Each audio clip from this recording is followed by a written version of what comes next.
IBN 7 हौसला है।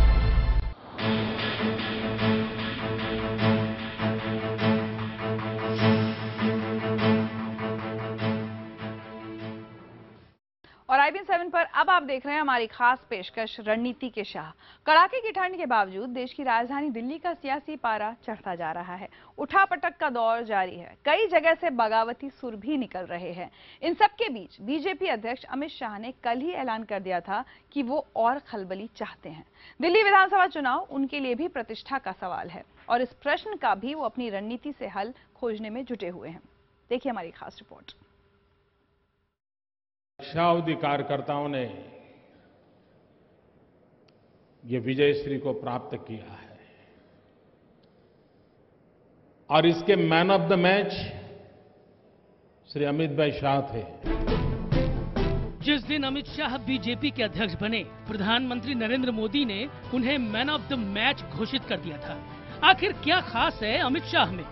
2014 का साल हम लोगों के लिए और भारतीय जनता पार्टी के इतिहास में एक विजय वर्ष के रूप में जाने जाना। दिल्ली में हमारा कोई विकल्प नहीं है। भारतीय जनता पार्टी जीतनी चाहिए, जीतेगी। कहते हैं इंसान का काम बोलता है। फिलहाल जिस तरह से एक के बाद एक मोदी और शाह की जोड़ी को सफलता मिलती जा रही है, वो उनकी रणनीति की बाजीगरी को और पुख्ता करती जा रही है। अमित शाह हैरतअंगेज फैसले और खलबली मचाने के लिए मशहूर हो रहे हैं। अभी अभी जिन्होंने पार्टी ज्वाइन की है, पार्टी तो हमारी ज्वाइन की है, मगर आप पार्टी में खलबली मच गई है। रणनीति के शाह अमित शाह आखिर क्या खलबली मचा दी उन्होंने। आम चुनाव के बाद भी एक के बाद एक मील के पत्थर उन्होंने सामने रखे हैं। आखिर कैसे करते हैं? अब उनकी नजरें दिल्ली पर है। सियासी जानकारों की माने तो अमित शाह की चुनावी रणनीति उनके राजनीतिक विरोधियों की पूरी रणनीति खराब कर देती है। आइए इसकी एक बानगी देखिए, अब दिल्ली में भी नजर आ रही है। जैसे जैसे दिल्ली का चुनाव करीब आता गया, अचानक सुर्खियां बदलने लगी। बीजेपी में लोगों के शामिल होने का तांता लग गया। आम आदमी पार्टी के कई चेहरे अमित शाह के खेमे में आए। अमित शाह सियासी बिसात पर एक के बाद एक बड़ी चाल चलते दिख रहे हैं। यहाँ तक कि आम आदमी पार्टी के संस्थापक सदस्यों में शामिल शाजिया इल्मी भी बीजेपी की तरफ खींची चली आई। मुझे लगा एक ऐसा व्यक्ति, एक ऐसा विकास पुरुष नरेंद्र मोदी जी वाकई में एक नए रास्ते में, एक अच्छे रास्ते में देश को ले जाना चाह रहे हैं और मुझे लगा मुझे इस ऊर्जा का हिस्सा होना चाहिए। लेकिन शाह की एक चाल इतनी पैनी थी कि उसने खलबली मचा दी। अन्ना आंदोलन का एक चेहरा रही किरण बेदी अचानक रातों रात दिल्ली बीजेपी का सबसे बड़ा चेहरा बनती नजर आई। वो न सिर्फ बीजेपी में शामिल हुई, बल्कि उनका स्वागत एक बड़े नेता की तरह किया गया। प्रधानमंत्री नरेंद्र मोदी, वित्त मंत्री अरुण जेटली और खुद अमित शाह उनके स्वागत में मौजूद थे। सियासी गणित ये लगने लगा कि बीजेपी किरण बेदी को अरविंद केजरीवाल के जवाब के तौर पर उतारेगी। वो सीएम पद की उम्मीदवार होंगी। समाज सेवा ही है, यहाँ कोई नेता के लिए नहीं आई, मैं समाज सेवा के लिए आई हूँ। अमित शाह की इस चाल ने सच में खलबली मचा दी। अचानक बीजेपी की तरफ से बड़ा पासा फेंका गया और मुकाबला दिलचस्प होता नजर आया। देखते ही देखते आम आदमी पार्टी के पूर्व विधायक विनोद कुमार बिन्नी ने भी बीजेपी का दामन थाम लिया। सिर्फ आम आदमी पार्टी ही नहीं, बल्कि कांग्रेस को भी शाह की तरफ से बड़ा करंट मिला। दिल्ली कांग्रेस के दिग्गज और यूपीए सरकार में केंद्रीय मंत्री रही कृष्णा तीरथ बीजेपी में शामिल हो गई। कहीं कहीं ऐसा लगने लगा कि वो डिसिप्लिन खत्म हो गया। वहाँ एक जो सोच थी वो खत्म हो गई और उस सोच के बिना लोग चलने लगे। मैंने कहा कि देश को तरक्की कहाँ मिलेगी, हम कैसे सेवा कर सकेंगे, उस सेवा के माध्यम से मुझे आना हुआ। जो बीजेपी कल तक ये करती थी और मोहल्ला सुधार समिति का चुनाव भी नरेंद्र मोदी जी के चेहरे पे लड़ा करती थी, आज कहीं ना कहीं वो बीजेपी ये मान रही है कि अब उनके चेहरे से काम चलने वाला नहीं, इसलिए नए चेहरों की तलाश जो है वो कर रहे हैं। लेकिन यहाँ एक सवाल और उठ रहा है कि आखिर बाहरी नेताओं को लेकर दिल्ली बीजेपी की प्रतिक्रिया क्या है? क्या दिल्ली बीजेपी के नेता किरण बेदी के नेतृत्व में चुनाव लड़ने को तैयार हैं? क्या दिल्ली बीजेपी किरण बेदी को किरण दीदी मानने को तैयार है? रविवार से लेकर सोमवार तक जो कुछ भी हुआ वो अमित शाह की रणनीति में एक पेंच फंसा रहा है। लेकिन सवाल ये भी है कि क्या यही पेंच अमित शाह की कोई नई रणनीति तो नहीं? बीजेपी की तरफ से अचानक एक और सुगबुगाहट होने लगी। हर्षवर्धन रविवार को चाय पर किरण बेदी से मिलने उनके घर पहुंचे। पता चला कि वो देर से पहुंचे हैं और किरण बेदी कहीं निकल चुकी हैं। वो बैरंग लौट आए। कोई पार्टी में किसी तरह का कोई क्राइसिस नहीं है। दूसरी बात यह है कि जहां तक आप पार्टी की बात कर रहे हैं, वो तो मैंने उनको सूचित भी कर दिया था। 3:30 बजे मेरी अपनी मीटिंग थी और मैंने उन्हें कहा था मैं लेट पहुंचूंगा, और मैं लेट थोड़ा सा 1 घंटा करीब मैं बाद में पहुंचा हूं। किरण बेदी की इस चाय पार्टी में दिल्ली के कुछ और दिग्गज नेता भी नहीं पहुंचे थे। सोमवार को उनका दुख दर्द भी रह रहकर छलकने लगा। अभी किरण बेदी जी को सीएम का कैंडिडेट नहीं घोषित किया, उनको पार्टी में लिया है, मैं खुश हूं। और जब तक नहीं लिया है, किसी को ऐसा व्यवहार नहीं करना चाहिए कार्यकर्ताओं को ठेस पहुंचे। और ये व्यवहार कई लोगों को अच्छा नहीं लगा है, तो इसलिए मैं चाय पे तो नहीं गया। लोगों के प्रायर कमिटमेंट्स होते हैं और मीटिंगें होती, तो जरूरी नहीं है कि चाय पर सभी पहुंच ही जाए। एक अखबार को दिए इंटरव्यू से ऐसा लगा कि बीजेपी नेता जगदीश मुखी भी किरण बेदी से दुखी है। हालांकि जैसे जैसे घंटे बीतते गए, सारी दुख भरी आवाजें थमती चली गई। कहा गया हाईकमान से फटकार मिली है, लेकिन इन विवादों की वजह से अचानक किरण बेदी दिन भर मीडिया की सुर्खियां बनी रही। क्या ये भी अमित शाह और बीजेपी की एक रणनीति है? जय माता की, जय माता की। ऐसा पहली बार नहीं हुआ। पिछले कई राज्यों में हुए चुनाव में पार्टी का कोई चेहरा या फिर पार्टी किसी न किसी कारण सुर्खियों में लगातार बनी रहती है। कुछ जानकारी से पार्टी की रणनीति का ही हिस्सा मानते हैं। हालांकि कुछ जानकारों का यह भी मानना है कि किरण बेदी को इस तरह से आगे बढ़ाना पार्टी के भीतर असंतोष पैदा कर सकता है। बहरहाल सच चाहे जो भी हो, लेकिन इतना तो साफ है कि बीजेपी अगर दिल्ली की गद्दी जीतती है तो इसे अमित शाह की कामयाब रणनीति का हिस्सा ही माना जाएगा। अमिताभ सिन्हा, दिल्ली, IBN 7। बीजेपी अध्यक्ष अमित शाह बुलंदियां छूते जा रहे हैं। दिल्ली उनके लिए चुनौती है, लेकिन उत्तर प्रदेश के जिक्र के बिना रणनीति के शाह की कहानी अधूरी है, क्योंकि अमित शाह को राष्ट्रीय राजनीति में इसी कामयाबी ने ठोस नींव दी। देखिए हमारी ये रिपोर्ट। लोकसभा चुनाव में प्रधानमंत्री नरेंद्र मोदी की रणनीति का कुरुक्षेत्र बना उत्तर प्रदेश। देश का वो सूबा जो लोकसभा में 80 सांसद चुनकर भेजता है। लिहाजा दिल्ली जीतने के लिए यूपी जीतना जरूरी था। इसीलिए नरेंद्र मोदी ने चुनाव से पहले अपने सबसे बड़े सियासी धुरंधर अमित शाह को यूपी का चुनाव प्रभारी बनाकर भेजा था। अमित शाह ने उत्तर प्रदेश में आते ही अपना काम शुरू कर दिया था। खबरों के मुताबिक अमित शाह के साथ गुजरात से पूरी टीम आई थी। इस टीम ने उत्तर प्रदेश की हर सीट के चुनावी आंकड़ों का विश्लेषण किया। प्रदेश बीजेपी में आंतरिक कलह को खत्म किया गया। टिकट बंटवारे में अमित शाह ने सबकी सुनी। फिर हर लोकसभा क्षेत्र में बूथ स्तर पर कमेटियां बनाई गईं। प्रचार में तकनीक का जबरदस्त इस्तेमाल किया गया।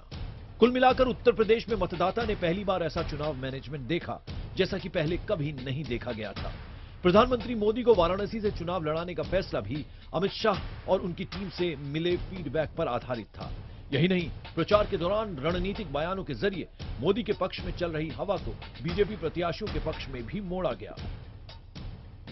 मुगलों का जमाना था जब तलवारें तीरे चलते थे और बदला लिया जाता है। अब बटन दबाना पड़ता है बदला लेने के लिए। बटन सही जगह पे दबाओगे तो जिन्होंने ये काम किया है उनको अपनी जगह बता दो। इस मेहनत का फल आखिरकार नतीजे आने पर मिला। उत्तर प्रदेश में बीजेपी ने 80 में से 71 सीटें जीती। इस जीत के बाद 20 मई को नरेंद्र मोदी ने अहमदाबाद में कहा, जितनी सीटें कांग्रेस 30 राज्यों में नहीं जीत पाई, उससे डबल तो अमित शाह सिर्फ उत्तर प्रदेश में ले आए। लेकिन इसकी शुरुआत तब हुई थी जब गोवा में नरेंद्र मोदी को बीजेपी के चुनाव प्रचार का जिम्मा दिया गया और 13 सितंबर 2013 को उन्हें प्रधानमंत्री पद का उम्मीदवार चुना गया। इसके बाद ही मोदी ने अमित शाह को उत्तर प्रदेश के रण क्षेत्र में उतार दिया। 13 तारीख को तय हुआ, 15 से मैंने अपना काम शुरू किया। 15 सितंबर से पार्टी ने जो दायित्व दिया है उसके लिए पूरा करने में कोई कसर नहीं छोड़नी चाहिए। मुझे ये संस्कार मिले हैं और इसलिए 15 सितंबर से जो एक परिश्रम यज्ञ शुरू किया और 10 मई को जबकि चुनाव प्रचार समाप्त हुआ, मैंने अध्यक्ष जी को फोन किया। मैंने कहा मैं अहमदाबाद जाने से पहले दिल्ली आकर के आपको मिलना चाहता हूं। तो उन्होंने कहा आप थके नहीं हो क्या अभी भी?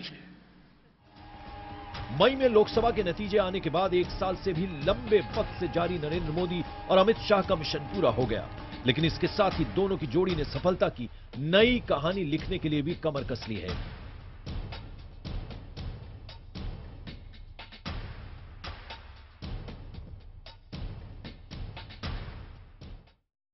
हम रुकेंगे एक ब्रेक के लिए, लेकिन ब्रेक के बाद हमारी एक खास पेशकश रणनीति का शाह आगे भी जारी रहेगी।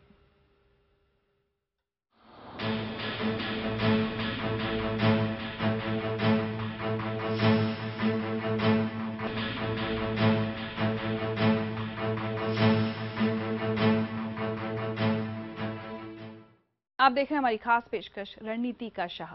पिछले कुछ चुनावों में अमित शाह ने मोदी लहर पर सवार होकर जिस तरह से स्थानीय चुनौतियों को अपने पक्ष में मोड़ा है, वो सबके लिए हैरान करने वाली बात रही है। महाराष्ट्र और हरियाणा चुनावों में तो बीजेपी की तरफ से ऐसी सियासी चालें चली गईं जिसकी उम्मीद भी नहीं थी। देखिए रणनीति के शाह पर एक और खास रिपोर्ट।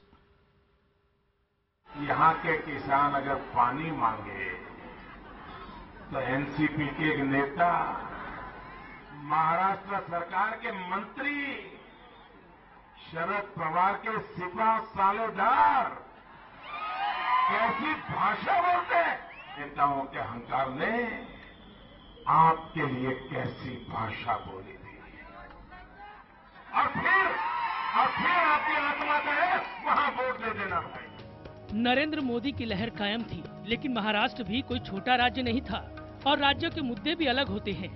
स्थानीय मुद्दे राष्ट्रीय मुद्दों पर हावी होते हैं, लेकिन मोदी की लहर चल रही थी। महाराष्ट्र में बीजेपी शिवसेना का 25 साल पुराना गठबंधन था और पुराने नियमों के मुताबिक राज्य में शिवसेना बीजेपी का बड़ा भाई था। बीजेपी की पहचान शिवसेना के सहयोगी दल के तौर पर थी, लेकिन 31 अक्टूबर 2014 को तस्वीर और महाराष्ट्र की सियासत ने बड़ी करवट ली। पहली बार राज्य में बीजेपी का मुख्यमंत्री शपथ ले रहा था। शिवसेना प्रमुख उद्धव ठाकरे दर्शक बने हुए थे। मंच पर बीजेपी की विजय गाथा गाई जा रही थी। 44 साल के फडणवीस महाराष्ट्र के मुख्यमंत्री थे। आखिर ये कैसे हुआ? इस तस्वीर तक पहुंचने में बीजेपी को कड़ी मशक्कत करनी पड़ी थी और इस मशक्कत के पीछे अमित शाह की एक बड़ी रणनीति काम कर रही थी। ये रणनीति थी शिवसेना से रिश्ते तोड़ने की। बीजेपी ने विधानसभा चुनाव से पहले शिवसेना से 25 साल पुराना रिश्ता तोड़कर एक बड़ा खतरा मोल लिया था। उसने अकेले चुनाव मैदान में उतरने का फैसला लिया। ऐसा माना जा रहा था कि इसके पीछे अमित शाह की सियासी गणित काम कर रही है। वो अब राज्य में बीजेपी को शिवसेना का छोटा भाई बनाकर नहीं रखना चाहते थे। हैरत में पड़ी शिवसेना पुराने दिनों को याद करने में जुट गई। उद्धव ये कहते नजर आए कि अगर राजनाथ सिंह होते तो ये गठबंधन कभी न टूटता। मैं ऐसी चाबी भी मैं देखने वाला नहीं हूँ। मैं तो जनता के साथ रहने वाला हूँ और जनता हमारे साथ है, और इसलिए मुझे कोई भी किसी भी हालत में या स्थिति में चिंता की आवश्यकता नहीं। सियासी जानकार तमाम गणित लगाने के बाद भी ये समझ नहीं पा रहे थे कि आखिरकार ये गठबंधन टूटने से बीजेपी को क्या फायदा पहुंचेगा। धीरे धीरे अमित शाह की रणनीति सभी दलों को समझ में आने लगी। देखते ही देखते महाराष्ट्र में कांग्रेस और एनसीपी का गठबंधन भी टूट गया और अब महाराष्ट्र में सियासी जमीन और भी पेचीदा हो गई। इस पेचीदा स्थिति में जनता ने बीजेपी को विधानसभा चुनाव में सबसे बड़ी पार्टी बना दिया। बीजेपी और उसके सहयोगियों को 123 सीटें हासिल हुई। शिवसेना महज 63 सीटों पर ही जीत पाई। इस चुनाव में एक और बात हुई, बीजेपी के पास बहुमत नहीं था, लेकिन उसे एनसीपी ने बिना मांगे ही 41 विधायकों का समर्थन सौंप दिया। यही अमित शाह ने एक और रणनीतिक चाल चली। उन्होंने एनसीपी को तवज्जो ही नहीं दी, साथ ही शिवसेना को भी बेचैन करने की रणनीति पर काम शुरू कर दिया। शिवसेना इंतजार करती रह गई, लेकिन बीजेपी ने उसे सरकार बनाने के लिए, अपना साथ देने के लिए बुलाया ही नहीं। बीजेपी का एक भी बड़ा नेता शिवसेना प्रमुख उद्धव ठाकरे को मनाने मातोश्री नहीं पहुंचा। शिवसेना भले ही कहती रही कि वो स्वाभिमान से समझौता नहीं करेगी, लेकिन उसके विधायकों में बेचैनी बढ़ती जा रही थी। ये अमित शाह की रणनीति ही थी कि शिवसेना को घुटनों के बल झुकना पड़ा। वो न सिर्फ सरकार में शामिल हुई, बल्कि बीजेपी की सारी शर्तों को भी उसे मानना पड़ा। हरियाणा चुनाव से पहले भी अमित शाह की रणनीति कुछ ऐसी ही थी। यहाँ विधानसभा चुनाव से पहले उन्होंने कई कांग्रेसी दिग्गजों को अपने पाले में शामिल किया। सत्ताधारी कांग्रेस के मनोबल को तोड़ने के लिए ये काफी था, लेकिन इसके साथ ही उन्होंने अपने पुराने सहयोगी कुलदीप बिश्नोई की हरियाणा जनहित कांग्रेस से भी किनारा कर लिया। कहा जाता है कि अमित शाह के कहने पर ही हरियाणा में कुलदीप बिश्नोई से दोस्ती तोड़ी थी भाजपा ने, जबकि सुषमा स्वराज इसका विरोध कर रही थी। अमित शाह का मानना था कि भाजपा अकेले दम पर हरियाणा में चुनाव लड़ेगी और जीत जाएगी। हुआ भी यही। अमित शाह की रणनीति कामयाब रही। बीजेपी ने पहली बार डेरा सच्चा सौदा को अपने समर्थन के लिए तैयार किया। ये भले ही अकाली दल को नहीं भाया, लेकिन बीजेपी ने ये खतरा मोल लिया। हरियाणा में डेरा का समर्थन मिलने के बाद बीजेपी की जीत पक्की होती नजर आई और ऐसा पहली बार हुआ कि बीजेपी ने अपने दम पर हरियाणा में सरकार बना ली। अमित शाह की जीत का सिलसिला झारखंड में भी जारी रहा। जम्मू कश्मीर में पार्टी दूसरी सबसे बड़ी पार्टी बन गई। बीजेपी अमित शाह के नेतृत्व में अच्छे दिन देख रही थी। एक के बाद एक राज्य उसकी झोली में आते जा रहे थे। अमित शाह की रणनीति ने इसमें बड़ी भूमिका निभाई है। अमित शाह जानते हैं कि मोदी चमत्कार को कैसे वोटों में बदला जाए। सियासी जानकार बताते हैं अमित शाह में प्रबंधन की गजब की क्षमता है। वो बूथ स्तर पर रणनीति बनाते हैं और एक एक बूथ पर भी कार्यकर्ताओं को बड़ी जिम्मेदारी सौंपते हैं। वो जमीनी स्तर पर कमजोरी और मजबूती को भांपते हैं। सही और जिम्मेदार लोगों का चुनाव करते हैं। वो वक्त की आहट को समझते हैं जिसे विरोधी सूंघ तक नहीं पाते। उनका वार उस जगह होता है जहां विरोधी सबसे कमजोर होते हैं और वहीं से वो विरोधी के किले को ढहाना शुरू कर देते हैं। अमित शाह पर प्रधानमंत्री नरेंद्र मोदी का भरोसा ये बताता है कि वो खुद भी अमित शाह की रणनीतिक समझ के किस कदर कायल हैं। Bureau report IBN 7।